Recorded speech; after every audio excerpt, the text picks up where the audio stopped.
Looking to make some healthier habits this holiday season?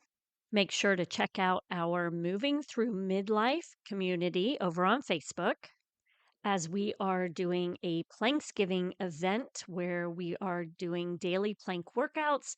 We will be doing an Advent for healthy, happy hips this holiday season, and then also have a sugar challenge, a 2-week sugar challenge that you might be interested in. Happy holidays!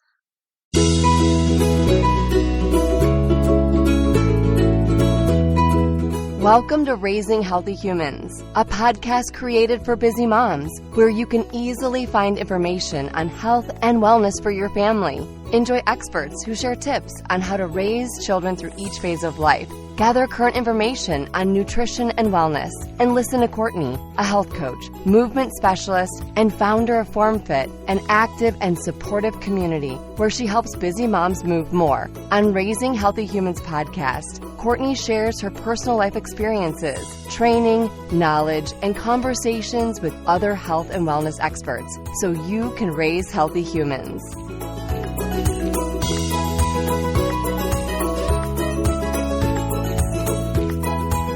Today we are talking about sleep and snoring and how breathing, posture, and movement may be affecting your snoring and sleep. So today I want to start with breathing and kind of talk to you a little bit about things to pay attention to, things to notice in your breathing, and how that can help you sleep a little bit better at night. So the first thing is make sure that you work on breathing through your nose. And many times people will say to me, I can't breathe through my nose because I have seasonal allergies. What I recommend you do if you deal with allergies and you're dealing with a lot of stuffy nose type situations, you've got to look at your diet. That is where it begins. I promise you, you can shake your head at me, no, but it is the truth. Look at your diet, clean up your diet. Don't worry so much about what you need to take out of your diet. Instead, let's look at what can we add to our diet. So the first thing, and yes, I understand this is about sleeping, but this has to do with breathing. And if you can't breathe through your nose, you're never going to be able to fix all these other things. So start with adding more fruits and vegetables into your diet, more protein and healthy fats. If you start there, you will naturally decrease some of these inflammatory foods that you are eating. The other thing that will occur is the more healthy fats and proteins you eat, the less sugar and carbohydrates you are going to eat because you will be satiated longer. And when this occurs, you're eating less of those inflammatory foods.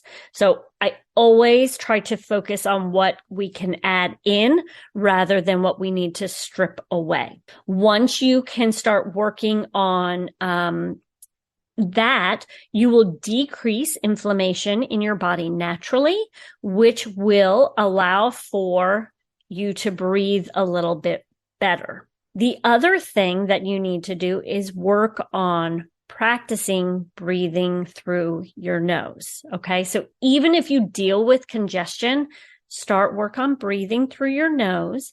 You will notice the more you practice it, the easier it becomes, and the more your nose starts to naturally decrease the congestion in it. So 2 things that you need to focus on to work on allowing for more, being able to breathe through your nose better. And then you're going to start working on practicing breathing. Now, what has happened societally is we used to have a 8 breaths per minute, used to be what was considered normal. Over time and the health of our nation, maybe world, I'm not sure where this is. I'm guessing it's more of a Western protocol that's been followed. It is normal to breathe 16 to 21 breaths in a minute from 8. That's basically double. That's concerning to me. So we need to, I would not just say, oh, let's just take what is stated is normal. No, we need to be optimal, not just normal. So work on slowing down your breathing. And what I like to do is there is a Breathe app where you can practice breathing with I think it's just called Breathe app. And it'll like provide you the information so that you know how long to breathe in, how long to breathe out, and when to take that next breath. You can work on that. The other thing you can do is just time yourself one time and see how many breaths are you doing in 1 minute. And if it's 15, then let's work on slowing it down just by one breath, just by one. That doesn't mean I'm holding my breath. It means I'm working on trying to create a deeper, fuller breath with the next, that next minute. You're trying to breathe in longer and breathe out. I wouldn't spend too much time doing this. You don't want to be dealing with any kind of, some people deal with anxiety when it comes to breathing or hyperventilating because you're not taking deep, full breaths. So just do it like a minute today, then try again in a couple of days or whatever. You want to work on trying to breathe in and out through your nose. The other thing I want you to do when you're practicing this is pay attention to where your tongue is in your mouth. So many of us get lazy tongues and they just kind of rest on the floor of our mouth. This changes the way everything sits in your mouth. So if you've got a lazy tongue, when you go to sleep at night and you're dealing with your mouth is open because you're open, mouth breathing, and then you've got that lazy tongue, it's going to naturally slide back into the back of the throat and create airway restriction and, breathing is going to be compromised and you will be snoring. So we need to work on nose breathing to become more natural at that. And also where our tongue sits in our mouth will affect how everything in our mouth is working. So what I want you to do is say the letter N as in no.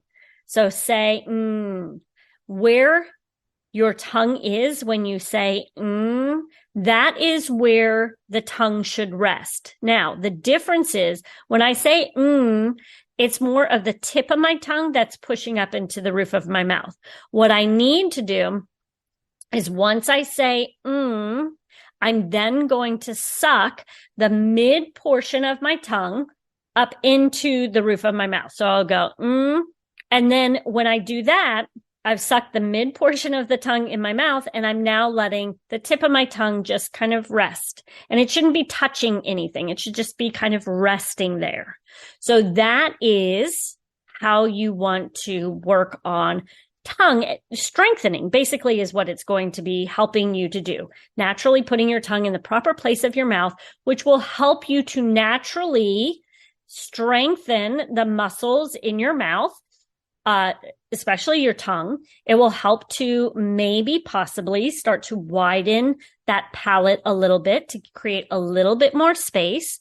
And then it will help to open the airways a little bit more. So that is the first part of breathing to help with snoring. The second thing is your posture. So you've heard me numerous times talking about this rounded forward position. The tongue, depending on where the tongue is in the mouth, if it's pressing up against the front of the teeth, that naturally pushes your head forward.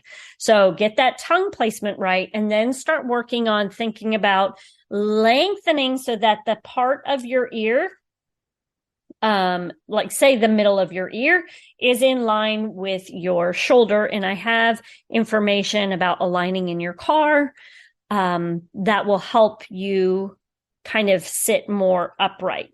But the goal is to get that ear above the shoulder so that if you drew a straight line down, your ear would be right in line with the shoulder so that your head is more sitting upright, which will then allow for muscles not to be tight or lengthened. So when we go into this rounded forward posture, all of these muscles in the neck get loose and lengthened, and then the muscles in the back of the neck get tight. So what we need to do is we need to work on relaxing that tension area. So a couple of exercises that you can do is just some head circles, nice and easy. You don't want to do any of this fast, but you can just kind of go head in a circle, nice and easy around, and then the other way. And then take that chin, turn it towards one direction, one shoulder, and then the other. And then ear goes to the shoulder and ear goes to the shoulder. You can practice this every day before you go to bed to help work on releasing the tension that has started to occur in the neck. So that's the second thing.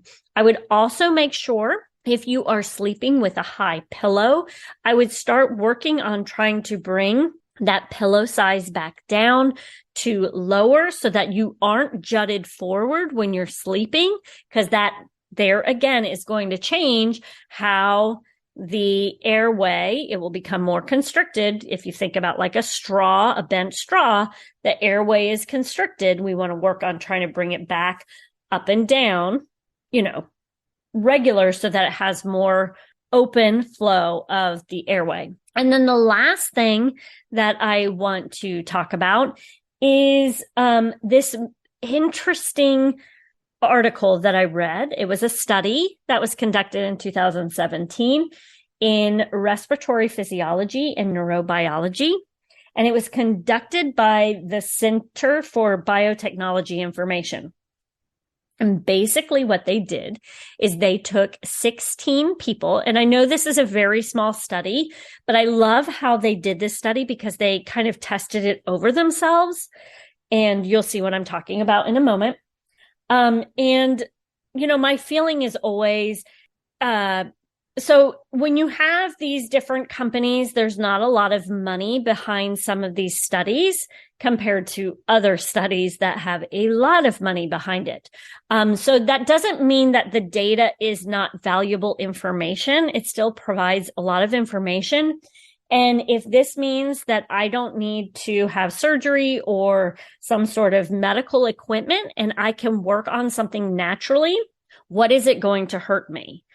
Obviously, if you have sleep apnea or something like that, I would definitely make sure to go get studies and things like that. But I'm just saying for those of us who, this is not going to hurt you to test out prior to going to that aspect. So basically what they did is they took 16 people that they knew were snorers and they tested them. And the theory was that those who sit throughout the day are more apt to snore than those who stay moving. And what they did was they gave 8 of them little footsteps to place under their desk. And these were a sedentary group who had to work all day at a desk type situation. So 8 of them just sat and went about their day just like normal. And then there were 8 more who were given those little like foot bicycle pedal things to put under their desk. And then they pedaled that throughout the morning. And I think they did it like a study for 4 hours. So they tested them. What they did is they measured the fluid in their calves. And the theory was that prolonged sitting may promote leg fluid retention that is going to redistribute to their neck at night. So that when you lay down, if you have this fluid in your calves from sitting all day, it will redirect into your neck in the evening, which makes you more susceptible to snoring because, there's a lot more liquid and fluid in that area. So what they found when they did this study is that the 8 that were pedaling had less fluid retention and that night had less signs of snoring, decreased snoring. They, then the other group. Okay. Here's the kicker. Here's what I love about this study. Instead of just taking that information being done, they then flip-flop the group.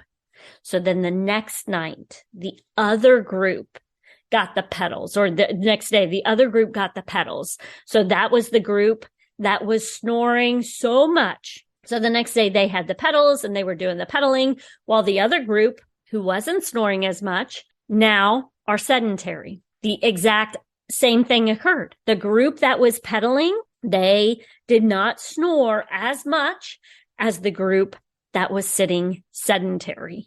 So they determined that lower leg fluid volume tripled, and those participants, were less likely, 3 times less likely to snore at night. Oh, I'm sorry. No, it was the other way around. I read that wrong.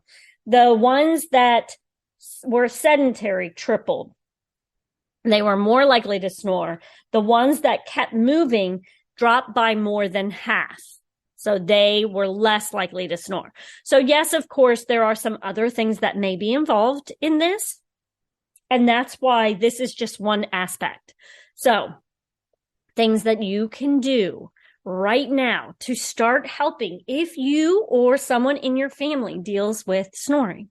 Start working on breathing through your nose throughout the day. If you have a little mouth tape, they do sell it online. You can try it. I wouldn't try with just any tape. It's like 3M mouth tape. It's safer so that if you need to breathe during the night, it does open. But that would be where I would start with that. Pay attention to where your tongue is placed in your mouth, because you want to make sure that your tongue is strong, not too tense, but strong, not lazy. Make sure that you are sitting up straight so that your neck muscles aren't too tight, which could be creating restriction in your esophagus and airways. And then also make sure that you are moving. So hopefully that information will help you. And I found it very fascinating. Hopefully you did as well. Give it a try. Let me know in our Moms Raising Healthy Humans page. You can join us over on Facebook, and let me know if you tried it and see if you notice a difference. Also, I am doing a video. If you're watching me here, you're seeing that this is for a podcast as well. So you can stay on. I will have the video recording of this in my membership portal, where I'm going to be sharing some exercises as well for those of you who want to work on some exercises if you deal with snoring that may help. Okay. So hope you all have a wonderful day. Make sure to join us over in our Moms Raising Healthy Humans Facebook group, or give us a try. Our membership, it is formfitonline.com. You can try it, join the daily movement snack. You'll be able to have access to this information, be able to watch this video where I go over some exercises and all the information that I just mentioned to you. Have a wonderful day, and make sure to keep moving.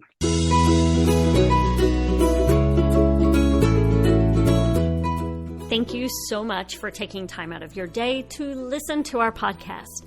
I hope you found this information valuable, and hope that you are able to begin using some of the tips that were provided immediately. Make sure to check out the show notes for all the links that we discussed today. As a mom myself, I understand that at times you can feel alone and are looking for a sense of community. I hope that we are able to provide that for you. Make sure to join us over in our free Facebook community, Moms Raising Healthy Humans. We also offer 3 tiers to our program, where you can do daily movement snacks with a calendar. You also have opportunities to check out our membership portal, where we have workouts, weekly workouts that you can do. And then we also provide Zoom classes where you can work out with us live. We try to do something for everyone so that all people feel that they can find an opportunity to move more, find a supportive community, and live healthier lives. I hope to meet you soon, and as always, feel free to reach out to me with any questions you might have. You can find us at formfitonline.com. And as always, keep moving.